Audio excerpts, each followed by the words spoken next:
terima kasih uh, atas kesempatan yang diberikan kepada kami. Di sini kami dari kelompok 3 akan mempresentasikan hasil dari diskusi kami. Nah, di sini materi yang akan kami bawakan adalah kurikulum dalam proses pembelajaran. Langsung saja saya perkenalkan, saya sendiri sebagai moderator. Saya atas nama Sihrayanto Turing dan teman-teman saya Irni Mahing, Maria Ojan, Agustina Sujana, Devrit Sabuna, mereka sebagai pemateri. Untuk tidak memperpanjang waktu, langsung saja kesempatan saya berikan kepada teman-teman saya untuk mempresentasikan atau memaparkan materi dari kelompok kami. Baik, selamat pagi untuk kita semua. Terima kasih atas kesempatan yang diberikan moderator kepada saya. Kami akan membawa materi tentang kurikulum dan proses pengajaran. Yang pertama yaitu latar belakang. Latar belakang di sini menjelaskan bahwa kurikulum sebagai sebuah rancangan pendidikan mempunyai kedudukan yang sangat strategis dalam sebuah aspek kegiatan pendidikan. Mengingat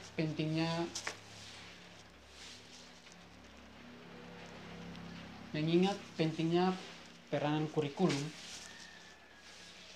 di dalam pendidikan dan perkembangan kehidupan manusia, maka dalam penyusunan kurikulum tidak bisa dilakukan tanpa menggunakan landasan yang kokoh dan kuat. Landasan pengembangan kurikulum tidak hanya diperlukan bagi para penyusun kurikulum atau kurikulum tertulis yang sering disebut juga kurikulum ideal, akan tetapi terutama harus dipahami dan dijadikan dasar pertimbangan oleh para pelaksanaan kurikulum, yaitu para pengawas. Materi selanjutnya akan dibahas oleh. Oke, baik, terima kasih. Di sini saya akan membahas tentang rumusan masalah. Nah, di sini saya mengkaji ada 3 rumusan masalah. Rumusan masalah yang saya ambil itu yang pertama tentang apa itu kurikulum dalam proses pengajaran. Nah, kurikulum dalam proses pembelajaran itu nanti akan kami bahas di dalam materi selanjutnya. Begitupun rumusan masalah yang kedua, yaitu komponen apa saja yang terdapat dalam kurikulum proses pembelajaran. Lalu yang berikut, apa peran dan fungsi kurikulum dalam proses pengajaran. Artinya itu semua itu nanti akan dibahas, dikaji lagi untuk dalam materi yang akan dibawakan oleh teman-teman saya selanjutnya. Sekian dari saya. Materi mengenai pengertian kurikulum. Pengertian kurikulum adalah seperangkat rencana dan pengaturan mengenai tujuan, isi, dan bahan pelajaran serta cara yang digunakan sebagai pedoman penyelenggaraan kegiatan pelajaran untuk mencapai tujuan tertentu. Dalam pengertian kurikulum tersebut dijelaskan bahwa kumpulan rencana materi pembelajaran dan cara seorang guru mengajar kepada peserta didik demi tercapainya tujuan pembelajaran akhir. Selanjutnya, saya akan menjelaskan pengertian kurikulum menurut para ahli. Di sini saya akan mengambil dua pengertian kurikulum menurut para ahli. Yang pertama, Profesor Dr. S. Nasution menyatakan bahwa menyalakan yang disusun demi melancarkan kegiatan proses belajar mengajar.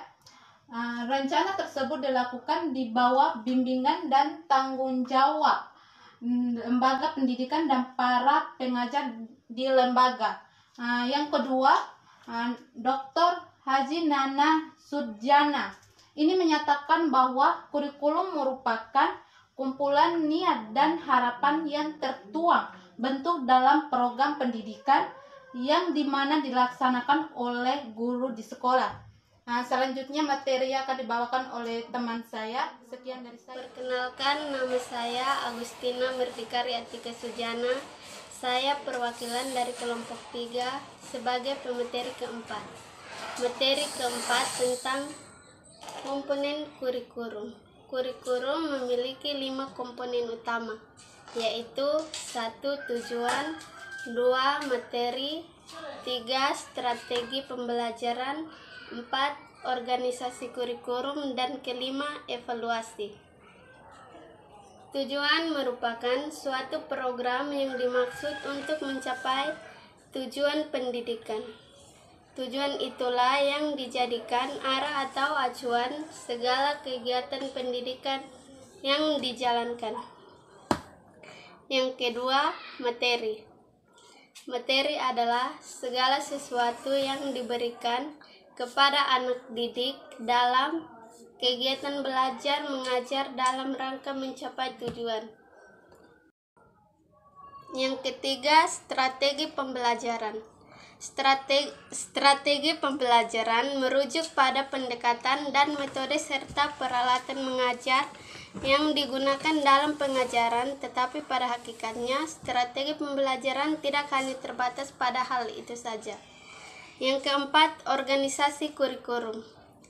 Komponen ini sangat penting dalam sistem pembelajaran, sebab diharapkan melalui proses belajar mengajar akan terjadi perubahan-perubahan tingkah laku pada diri peserta didik. Yang kelima, evaluasi. Evaluasi merupakan salah satu komponen kurikulum yang dimaksud untuk memeriksa tingkat ketercapaian tujuan-tujuan pendidikan yang ingin diwujudkan melalui kurikulum yang bersangkutan. Sekian dan terima kasih. Perkenalkan, nama saya Maria Meron Ojan. Di sini saya akan lanjut menjelaskan materi tentang peranan dan fungsi kurikulum dalam proses pengajaran. Yang pertama, peranan dan kedudukan kurikulum dalam pendidikan. Itu terdapat 3 peranan, yaitu yang pertama peranan konservatif. Pada peranan konservatif ini, kurikulum dituntut untuk menyimpan dan mewarisi nilai-nilai luhur budaya. Yang kedua, peran kreatif. Pada peran kreatif ini, kurikulum harus bisa mendorong siswa agar dapat mengembangkan kemampuan kreatifnya. Yang ketiga, peran kritis dan evaluatif. Pada peran kritis dan evaluatif ini, kurikulum berperan untuk menilai sekaligus memperbaiki masyarakat.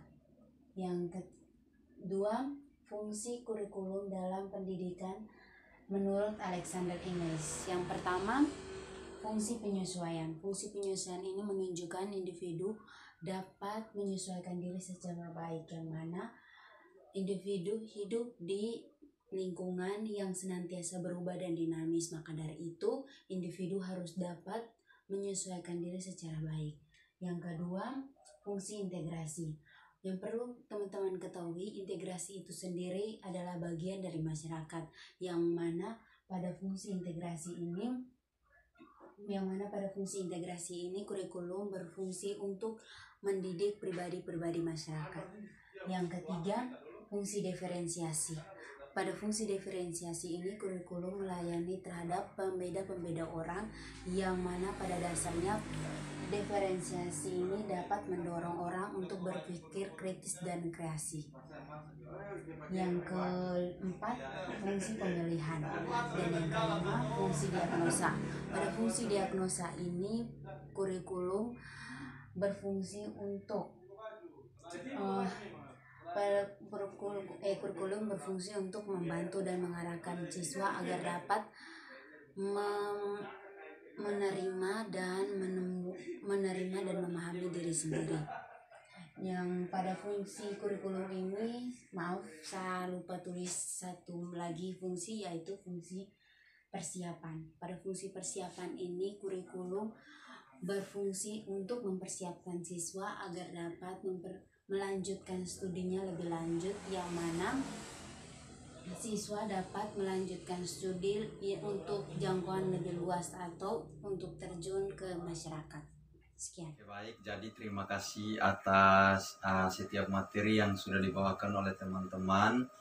Kiranya materi yang kami ambil, yang kami simpulkan, yang sudah pemateri paparkan dapat bermanfaat bagi teman-teman semua. Sekian materi dari kelompok kami. Untuk saran dan kritiknya mungkin akan diberikan kepada kami melalui kolom chat atau komentar yang akan kami upload selanjutnya. Terima kasih untuk kesempatan yang diberikan kepada kami. Sekian dari kami kelompok 3. Terima kasih.